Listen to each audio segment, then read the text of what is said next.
पराजय हीर पर पिघल गया श्रृंगार, छोड़ के राधा हीर को भाग गया हरिद्वार। जय हिंद दोस्तों, हम स्वागत करते हैं आपका अपने इस YouTube चैनल और YouTube की दुनिया में। आज हम जो एक सीरीज चलाए हुए थे फसल से संबंधित, आज उसी सीरीज को आगे बढ़ाते हुए गेहूं में हमने पोषकता तक देख लिया था पूरी तरह से कि पोषकता क्या होती है। पोषकता को पूरी तरह से क्लियर किया, जैसे कि पोषकता में प्रोटीन 12% पाया जाता है, कार्बोहाइड्रेट हमने देखा था 70% पाया जाता है, वसा हमने देखी थी 1.7% पाया जाता है गेहूं की पोषकता में।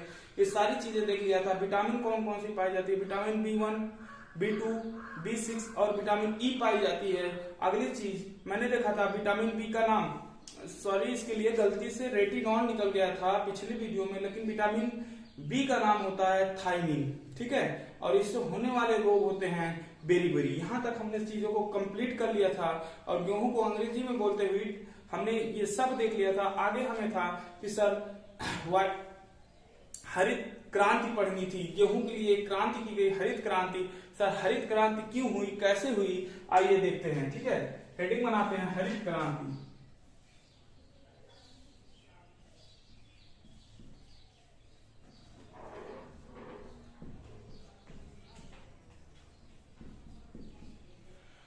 इसको बोलते हैं ग्रीन रेवोल्यूशन। क्या बोलते हैं, ग्रीन रेवोल्यूशन बोलते हैं। हरित क्रांति सर क्यों आई, सन 1964-65 में हमारा युद्ध हुआ था पाकिस्तान से। पाकिस्तान और भारत के बीच एक युद्ध चल रहा था, जिसके बाद हम गेहूं लेते थे अमेरिका से। अमेरिका ने कहा कि भैया आप तो अब युद्ध करने योग्य हो गए, यानी कि आप अमीर हो गए हैं, अब आपको गेहूं नहीं मिलेगा यहां से। तो आगे क्या होता है, जब कह दिया गया कि अब आपको गेहूं यहां से नहीं मिलेगा, तो भारत ने सोचा कि भैया अब हम अपना गेहूं पैदा नहीं करेंगे तो गेहूं कहां से हमें प्राप्त होगा, ठीक है। तो उसके बाद भारत में हरित क्रांति लाई गई, जिसका सबसे ज्यादा प्रभाव पड़ता है गेहूं पे, सीधा प्रभाव पड़ता है गेहूं पे। और जब 1965 में हरित क्रांति की शुरुआत होती है, या हम कह सकते हैं विश्व जो हमारा युद्ध होता है किससे, भारत और पाकिस्तान से, उस युद्ध में हमारे प्रधानमंत्री देश के रहते हैं लाल बहादुर शास्त्री। और लाल बहादुर शास्त्री ने उसी वक्त एक नारा दिया था, जय जवान जय किसान। और इसी नारे में हमारे अटल बिहारी वाजपेयी जी आते हैं, 1998 में एक शब्द जोड़ते हैं, जय विज्ञान। तो ये नारा कंप्लीट होता है जय जवान जय किसान जय विज्ञान के रूप में। तो यह क्रांति देखी जाए, हरित क्रांति भारत में सन 1965 से ही प्रारंभ होती है। सन 1965 से प्रारंभ होती है और 1965 में सर प्रधानमंत्री कौन थे, लाल बहादुर शास्त्री। लाल बहादुर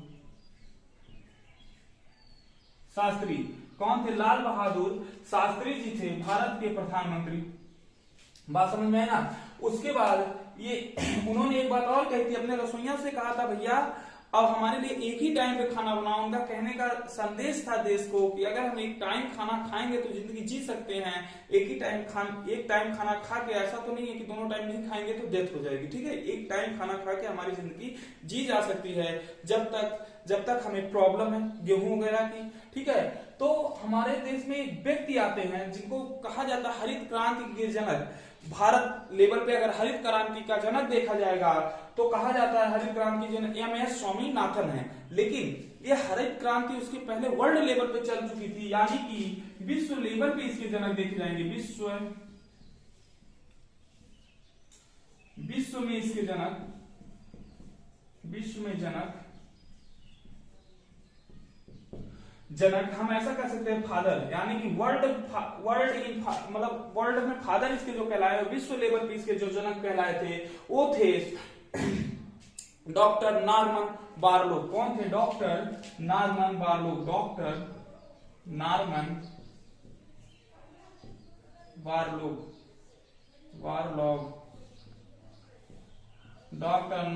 बारलॉग कौन थे, डॉक्टर नॉर्मन बारलॉग। लेकिन इसी डॉक्टर नॉर्मन बारलॉग के पास जाते हैं कौन, हमारे MS स्वामीनाथन, और इनसे टेक्निक सीखते हैं, तरीका पूछते हैं खेती उगाने का, मतलब गेहूं की खेती करने का और खेतियां करने का। उन्होंने कहा कि सर कोई ऐसी टेक्निक बताइए कि 1 बीघे में जहां अगर 10 कुंटल गेहूं हो रहा है तो वहीं उसका 6-7 गुना हम पैदा करें। कहने का मतलब कि अगर 10 कुंटल हो रहा है तो 6 गुना का मतलब 60 कुंटल, यानी कि 1 बीघे में 1 कुंटल हो रहा है गेहूं।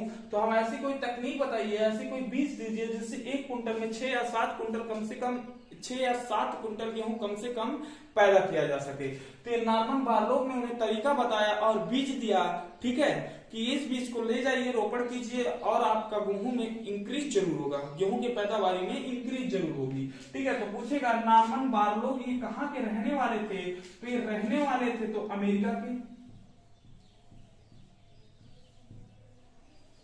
अमेरिका, हम इसको कहते थे यूएसए। लेकिन इन्होंने कार्य जो किया, कार्य मैक्सिको में किया था। कहा? मैक्सिको।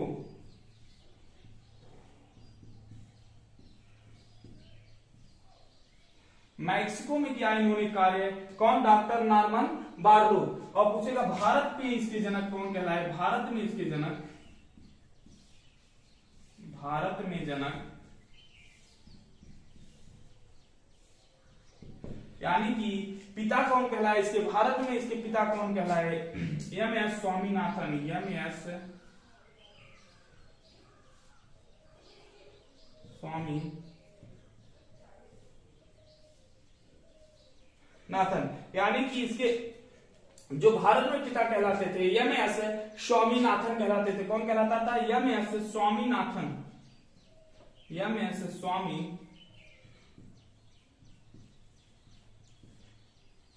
नाथन, भारत में इसके पिता कहलाए एम.एस. स्वामीनाथन। अगला क्वेश्चन आपसे पूछेगा कि सर भारत में राजनैतिक जनक इसके कौन थे? राजनैतिक जनक, राजनैतिक जनक भारत में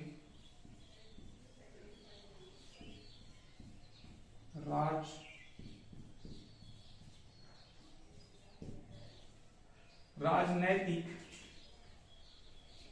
भारत में राजनैतिक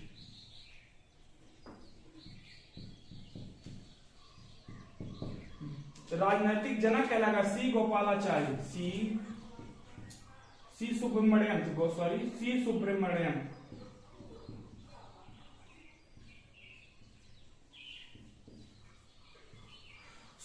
सी सुब्रमण्यम। सर सी सुब्रमण्यम उस समय क्या थे? उस समय के कृषि मंत्री थे। क्या थे? कृषि मंत्री।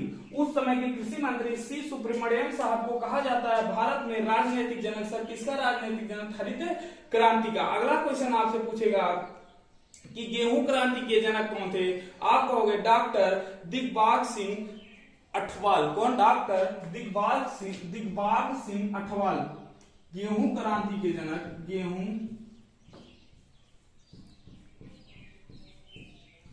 क्रांति के जनक डॉक्टर दिगबाग सिंह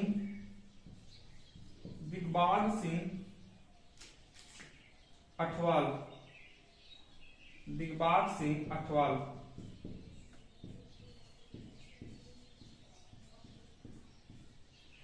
इतने लोगों को हरित क्रांति के जनक के रूप में जाना जाता है। जनक का मतलब कि कहेगा अगर विश्व लेवल पे इसके जनक कौन है तो आप बताओगे डॉक्टर नॉर्मन बारलो। कहां के रहने वाले थे? अमेरिका के। कार्य क्या किया इन्होंने? कहां कार्य करते थे? मैक्सिको में। ठीक है, पूछेगा भारत में इसके जनक कौन कहलाए? एम.एस. स्वामीनाथन। ठीक है, भारत में राजनैतिक जनक कौन था? राजनैतिक का अर्थ होता है साफ साफ अपने आप में राजनैतिक, राजनैतिक या राजनीतिक भी कह देते हैं, कोई बात नहीं। राजनीतिक जनक किसके कौन थे? सी सुब्रमण्यम साहब थे। और गेहूं क्रांति के जनक किसे कहा जाता है? डॉक्टर दिगबाग सिंह अठवाल को कहा जाता है। किसको? डॉक्टर दिगबाग सिंह अठवाल को कहा जाता है गेहूं क्रांति के जनक। अगली चीज, सर गेहूं की बीज हम कहां से लेके आए थे? गेहूं की बीज जो लेके आते हैं हम मैक्सिको से लेके आते हैं। कहां से लेके आते हैं? मैक्सिको से लेके आते हैं। मैक्सिको। गेहूं हम मैक्सिको से ले आते हैं। सर इसको भारत में उगाते कहां है? उगाया जाता है पंजाब।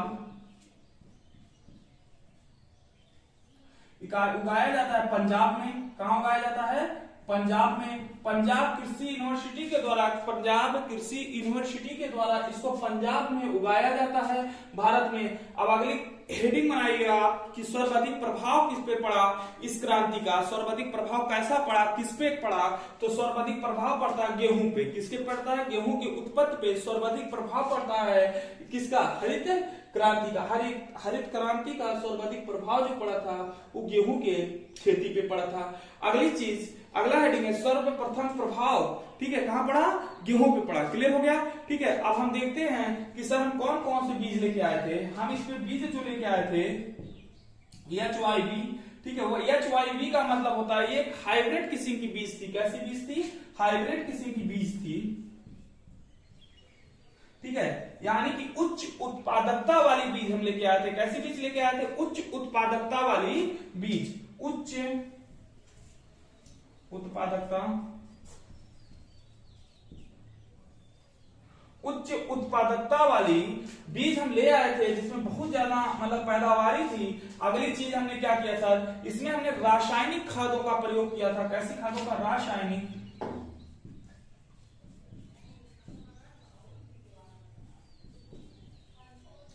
रासायनिक खादों का प्रयोग किया था। ये कैसे पौधे थे? बौने पौधे थे। पौधे कैसे थे? बौने, ठीक है। अगली चीज सर इसमें मशीनरी का भी प्रयोग हुआ था। किसका प्रयोग हुआ था? मशीनरी का प्रयोग हुआ था।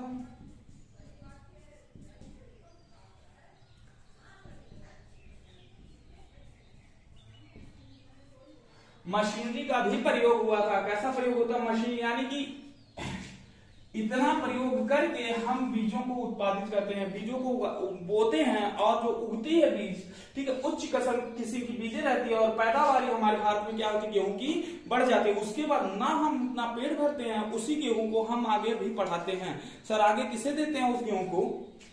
हम अफगानिस्तान को गेहूं बेचा करते हैं, ठीक है। तो उससे हमने ना ही अपना पेट भरा, किसी हरित क्रांति में जो गेहूं में बढ़ोतरी हुई थी उससे ना हमारा पेट ही भरा, बल्कि हमने अफगानिस्तान को भी गेहूं सप्लाई किया था। चलिए इसको रब करते हैं और आगे देखते हैं।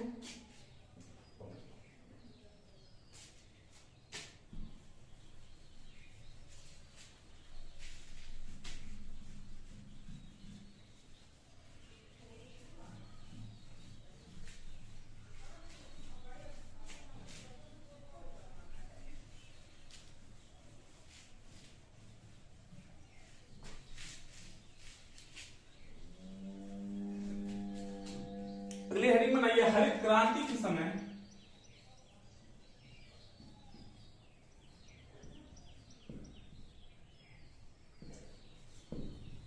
क्रांति के समय गेहूं की प्रजातियां, गेहूं की प्रजातियां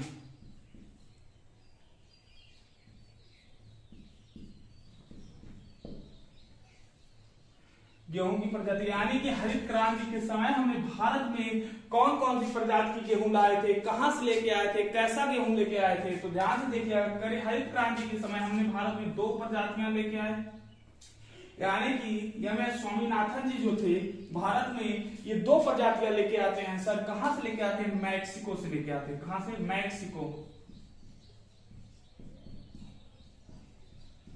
मैक्सिको से लेके आते हैं। सर उगाया कहां जाता है? पंजाब में। ध्यान दीजिए, आता है मैक्सिको से और उगाया जाता है पंजाब में। सर पहली जो प्रजाति थी हमारा सोनारा 64, कौन सी प्रजाति थी? सोनारा 64, पहली प्रजाति जो हमारी थी सोनारा 64। और इस प्रजाति को भारत में नाम दिया गया, भारत में इस प्रजाति पे एक नाम दिया गया जिसको हम कह दिए सरवती। क्या नाम दिया गया? सरवती सोनारा 64, सरवती सोनारा 64। और दूसरी प्रजाति जो हम लेके आए थे लरमा रोजा 64, लरमा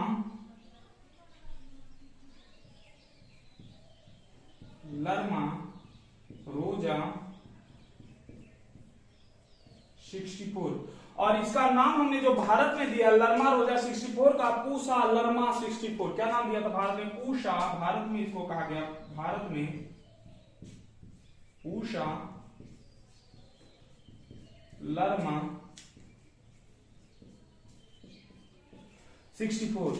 ये दो प्रजातियां ले आके हम भारत में उगाते हैं और भारत में उच्च किस्म का उत्पादन होता है, अच्छी खेती होती है। और आज जो है हम गेहूं के उत्पादन में इतना टॉप करते हैं, उत्तर प्रदेश तो सबसे ऊपर है, ठीक है, गेहूं पैदावारी में। ठीक, इतनी चीज देखिए। दो प्रजातियां सर कौन कौन सी? लरमा रोजा 64, भारत में इसको पूसा लरमा के नाम से जाना जाता है। अगला है सोनारा 64, जिसको भारत में सरवती सोनारा 64 के नाम से भी जाना जाता है। अब हम देखेंगे गेहूं की प्रचलित किस्में, यानी कि भारत में किस किस प्रकार की किस्म के गेहूं उगाए जाते हैं, यानी कि हम कह सकते हैं वैरायटी, ठीक है, व्हीट ऑफ वैरायटी, गेहूं की प्रजातियां या गेहूं की किस्में, गेहूं की प्रचलित किस्में, गेहूं की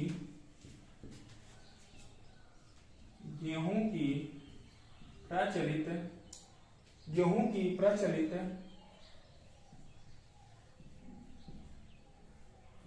किस्में, ठीक है। अगली हेडिंग है गेहूं की प्रचलित किस्में। कौन कौन सा गेहूं भारत में पैदा होता है? पहला लिखिएगा सोनालिका, पहला सोनालिका,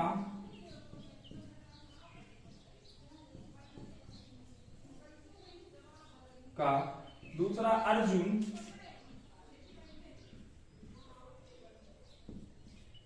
ठीक है, दूसरा है अर्जुन, तीसरा है कुंदन, अर्जुन, तीसरा है कुंदन, अमर,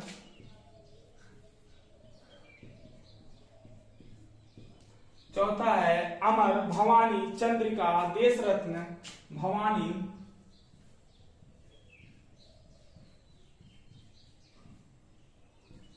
चंद्रिका, देश रत्न, देश रत्न, देश रत्न, ठीक है। सातवां है देश रत्न, आठवां है कल्याण सोना, कल्याण सोना, कल्याण सोना, कल्याण सोना, कंचन, गिरजा गोमती, कंचन, गिरजा गोमती, कंचन, दसवां गिरजा गोमती, गिरजा गोमती, ठीक है, गिरजा गोमती, प्रभवानी, राज 3077, प्रभवानी, राज 3077, राज 3077, प्रभवानी, कल्याण सोना, राज 377, 3077, macaroni, UP 308, macaroni, macaroni, macaroni, UP 308,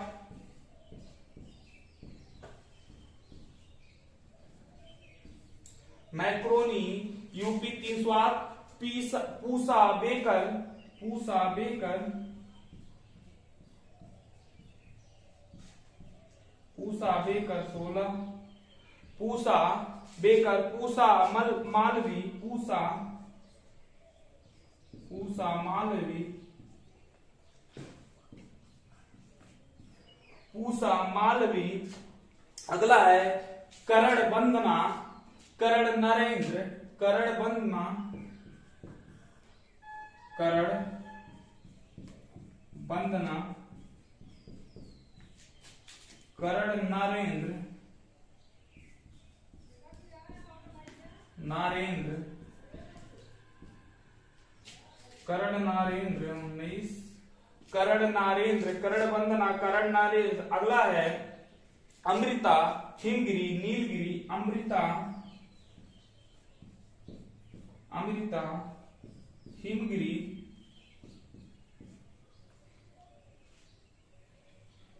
Amrita, Himgiri, Nilgiri,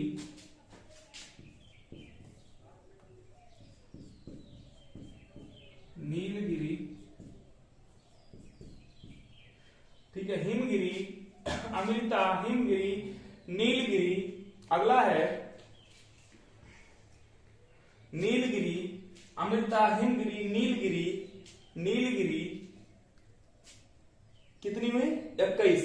ये 21 जातियां हैं, गेहूं की वैरायटी है भारत में जो पाई जाती है। एक बार रिपीट करना, सोनालिका, अर्जुन, कुंदन, अमर, ऐसा नाम लगा था ना, नाम जैसा एकदम, सोनालिका, अर्जुन, कुंदन, अमर, जैसे इंसान का नाम हो, भवानी, चंद्रिका, देश रत्न, कल्याण सोना, कंचन, गिरजा गोमती, प्रभवानी, राज 3077, macaroni, UP 308, Pusa waker, Pusa Malvi, Malvi नहीं मालवी, पूसा मालवी, करण वंदना, करण नरेंद्र, अमृता, हिमगिरी, नीलगिरी, ठीक है, नीलगिरी, ये प्रजातियां पाई जाती हैं। कैसी प्रजातियां? एक संकर प्रजाति पाई जाती है जिसका वैज्ञानिक नाम होता है ट्रिटिकिल। क्या नाम है? ट्रिटिकिल, जिसका वैज्ञानिक नाम है ट्रिटिकिल।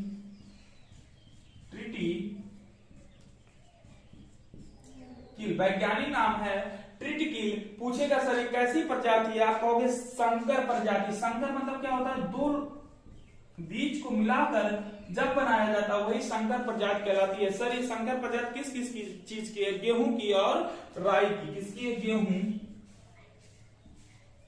गेहूं प्लस राई, ये दो चीजों से मिलकर बना है यह प्रजाति, गेहूं प्लस राई से। कौन सी? ट्रिटिकिल, संकर प्रजाति, गेहूं प्लस राई की मतलब राई से मिलकर बनाया जाता है एक गेहूं, जिसको बोलते हैं ट्रिटिकिल संकर। ये मतलब ट्रिटिकिल या कैसी प्रजाति? संकर प्रजाति है, गेहूं प्लस राई से मिलकर बनी हुई है। तो हमने गेहूं की प्रजातियों को देख लिया, गेहूं में कौन कौन सी प्रजातियां पाई जाती है। अब गेहूं के मुख्य रोग क्या देखेंगे? गेहूं के मुख्य रोग, गेहूं से होने वाले रोग। अगली चीज देखेंगे गेहूं के मुख्य रोग, गेहूं के मुख्य रोग।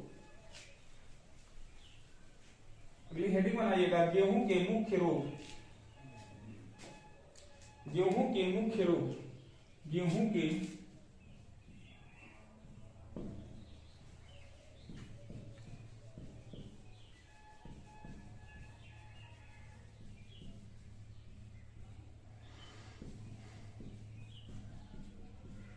के मुख्य रोग, यानी कि गेहूं में कौन कौन सा रोग होता है इसको देखेंगे। पहला रोग का नाम है गिरुई। पहला रोग जो पाया जाता है गेहूं में, गिरुई। गेहूं में गिरुई कई प्रकार के होते हैं सर। पहला जो गिरुई होता है वो पीला, और दूसरा काला, और तीसरा ब्राउन। पहला पीला येलो, दूसरा काला ब्लैक, तीसरा है ब्राउन यानी भूरा ब्राउन। ये तीन प्रकार के इसके गिरवी के तीन प्रकार होते हैं। कभी गेहूं पीला पड़ जाता है, कभी काला पड़ जाता है, कभी ब्राउन पड़ जाता है। ऐसे रोग पड़ लग जाते हैं, गेहूं पूरी तरह से क्या हो जाता है? खराब हो जाता है। क्या हो जाता है? खराब हो जाता है। सर ये किसके कारण होता है? तो आप कहोगे कवक के कारण होता है। किसके कारण होता है? कवक के कारण होने वाला रोग है। कारण इसका या वाहक कह लो कवक। इसका वाहक क्या है? कवक है। ध्यान दीजिएगा, इसका वाहक क्या है? कवक है। आप एक और चीज देखते हैं जो क्या नाम है रोग पाया जाता है गेहूं में। दूसरे रोग का नाम है लिप ब्लाइट। दूसरा नाम है लाइव ब्लाइट। ठीक है। तीसरा रोग जो पाया जाता है गेहूं में, आपको के साथ तीसरा रोग कौन है? कर्नाल बंट।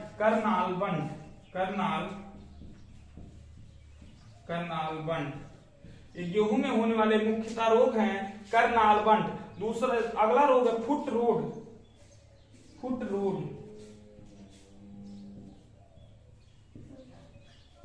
कौन सा है? फुट रोड, कौन सा फुट रोड, एक है loose smut, loose smut, loose smut, smut, ये कुछ गेहूं में होने वाले रोग हैं सर। पहला कौन सा, गिरवी। गिरवी कितने प्रकार के होते हैं, 3 प्रकार के, पीला, काला और ब्राउन। किसके कारण होता है, कवक के कारण होता है।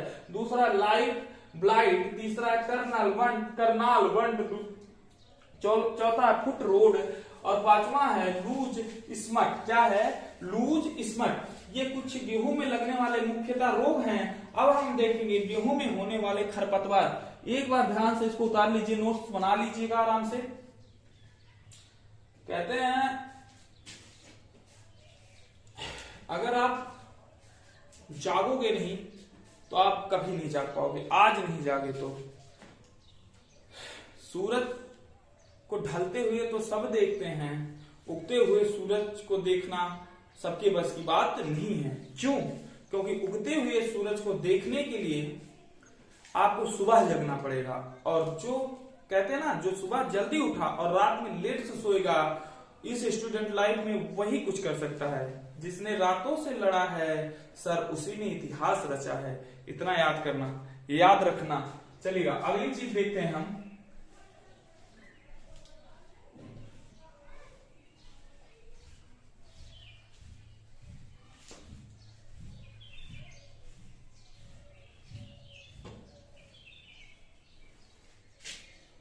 अब देखें गेहूं में खरपतवार। गेहूं में खरपतवार कौन कौन से खरपतवार होते हैं गेहूं में, गेहूं में खरपतवार,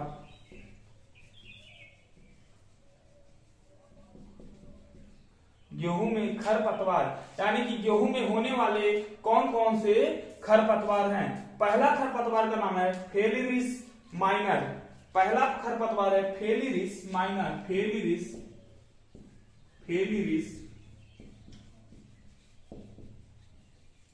माइनर। सर फेलिरिस माइनर को क्या कहा जाता है, गेहूं का मामा कहा जाता है। क्या कहा जाता है, गेहूं का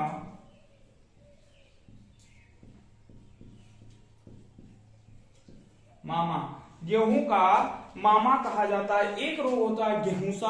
आपने देखा होगा गेहूं में दूसरा रोग, दूसरा खरपतवार जो होता है वो होता है गेहूंसा। और तीसरी चीज आपने गेहूं में बहुत ज्यादा जानते हुए देखा होगा बथुआ। बथुआ, आप कहोगे सर बथुआ तो खाने के काम आता है, सकपरीता वगैरह बनाया जाता है, साग बनाया जाता है, तो आपने इसको खरपतवार कैसे कहा। भैया खरपतवार ही है गेहूं के लिए, क्योंकि बथुआ अगर गेहूं में हो रहा है तो गेहूं में डाली जाने वाली खाद वगैरह जो है उनसे ये भी पोषकता को लेगा। इसलिए बथुआ जो है एक प्रकार का खर है, किसके लिए, गेहूं के लिए। पहला है फेलिरिस माइनर जिसको गेहूं का मामा कहा जाता है, दूसरा गेहूंसा और तीसरा है बथुआ। ये 3 खरों को देख लिया। और देख बताइए कौन सा होता है। आपने देखा होगा जई होती है गेहूं में, कौन सी होती है, चौथी जई। आपने अकरी का नाम सुना होगा, जई। पांचवा अकरी, अकरी पांचवा अकरी होती है। यानी कि ये सब होने वाले रोग हैं। अकरी होती है, जई होती है, बथुआ होता है, गेहूंसा होता है, फेलिरिस माइनर होता है। अगली चीज देखेंगे हम सर, एक और होता है जिसको चिरचिरा बोलते हैं या चिरचिंग बोलते हैं, चिरचिंग। छठवां है चिरचिंग, चिरचिंग। एक रोग होता है जिसको बोलते हैं खरपतवार होता है जिसको बोलते हैं चिरचिंग। और आपने देखा होगा जब ये गेहूं में ऐसे खरपतवार अकरी हो जाए, बथुआ हो जाए, गेहूंसा हो जाए, ठीक है, या चिरचिंग हो जाए, तो ऐसे खरपतवार जब गेहूं में पैदा होते हैं तो हम कहते हैं भैया गेहूं में एक खरपतवार नाशी दवा भी पड़नी चाहिए। ठीक है, कैसी, खरपतवार नाशी दवा, खरपतवार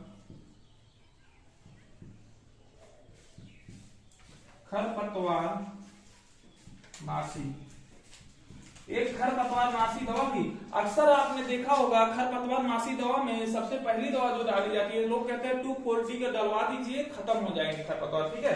तो पहली दवा जो है 2,4-D, कौन सी दवा पड़ती है? पहली दवा 2,4-D पड़ती है। और दूसरी दवा आइसोप्रोट्यूरोन, आइसोप्रोट्यूरोन, दूसरी दवा है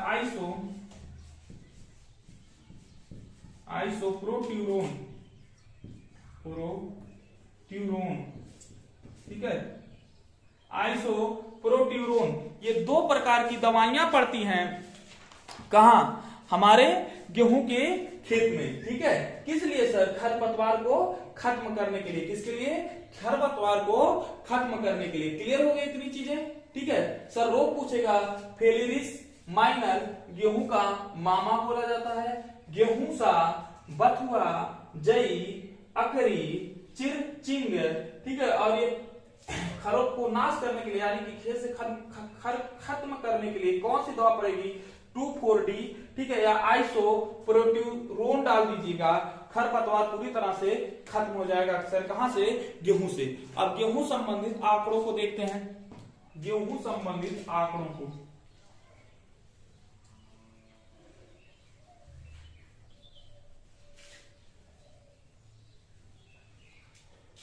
गेहूं संबंधित आंकड़े क्या हैं? आंकड़े,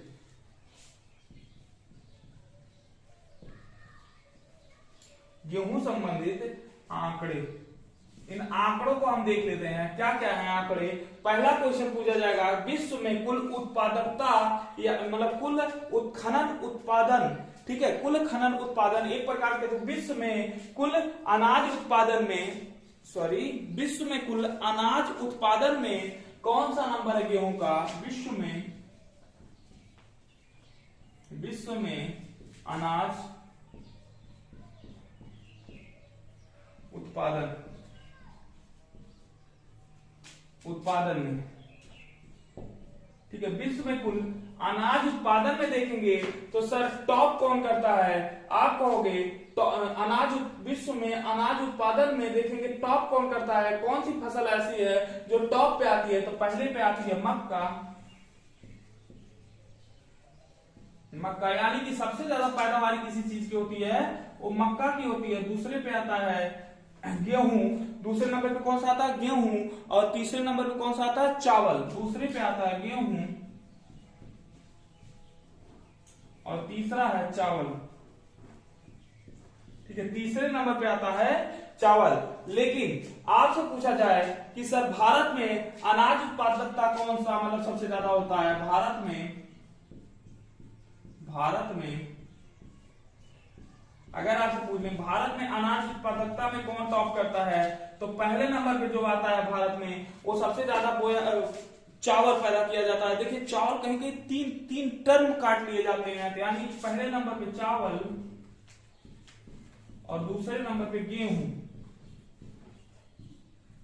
दूसरे नंबर पे गेहूं, तीसरा है अगर हम देखें गेहूं उत्पादन में भारत का स्थान, ठीक है, गेहूं उत्पादन में तीसरा क्वेश्चन बनेगा। यहां से आंकड़े हम देखें गेहूं उत्पादन में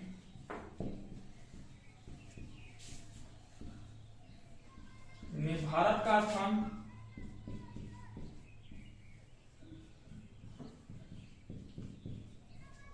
तो मैं कहूंगा सर टॉप करता है चीन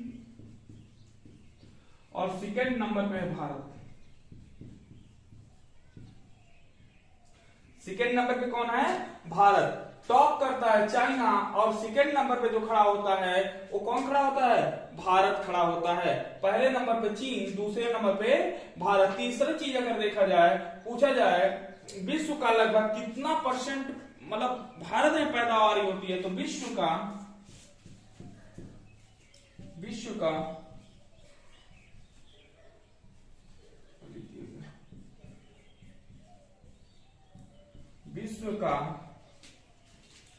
कितना परसेंट भारत उगाता है अगर देखा जाए तो 13.59%, 13.59% गेहूं भारत में पैदा होता है। कहाँ पैदा होता है? भारत में पैदा होता है। और भारत में गेहूं उत्पादन में कौन सा राज्य टॉप करता है अगर पूछा जाए तो उत्तर प्रदेश। कौन सा राज्य टॉप करता है? राज्य, भारत में राज्य जो टॉप करता है, राज्य, भारत में राज्य जो टॉप पे है वो कौन सा है? अपना उत्तर प्रदेश। कौन सा है? उत्तर प्रदेश। गेहूं के उत्पादन में जो टॉप करता है राज्य वो भारत का कौन सा है? उत्तर प्रदेश है। ठीक है, आपसे एक बार आंकड़े पूछे जाए, आंकड़े सब बताइए। विश्व में अनाज उत्पादन में सबसे ज्यादा कौन सा अनाज उत्पादित किया जाता था? कहोगे मक्का। और दूसरे नंबर पे सर कौन उत्पादन किया जाता है? कहोगे गेहूं। और तीसरे नंबर पे कौन उत्पादन किया जाता है? कहोगे चावल। ठीक है, अगला, भारत में पहले नंबर पे चावल और दूसरे नंबर पे गेहूं। और गेहूं उत्पादन में भारत का स्थान दूसरा है क्योंकि पहला नंबर लिया हुआ है चिरकुट, चीन। ठीक है, उसके बाद विश्व का 13.59% गेहूं भारत में उत्पादन किया जाता है। अगला, भारत में कौन सा राज्य टॉप पे है? तो आप कहोगे उत्तर प्रदेश। कौन सा राज्य टॉप करता है? उत्तर प्रदेश। अगर आप कहते हैं गेहूं का वैज्ञानिक नाम पूछा था हमने, आप लोग कमेंट करके जरूर बताइएगा गेहूं का वैज्ञानिक नाम क्या है। और प्लीज, बहुत ज्यादा मेहनत लगती है आप लोगों को कंटेंट बनाने में, पढ़ाने में, तो रिक्वेस्ट है आप लोग शेयर कर दीजिए, सब्सक्राइब कर दीजिए और लाइक कर दीजिए। और अगली चीज, कमेंट करके जरूर बताइएगा यह क्लास कैसी रही और नोट्स बनाते रहिए। एक बार पढ़िए, यूपीएससी का फॉर्म आया हुआ है, उसमें भी ये बहुत इंपॉर्टेंट है। राजस्व लेखपाल में तो इंपॉर्टेंट है ही है। जय हिंद, जय Bharat, thank you watching for live.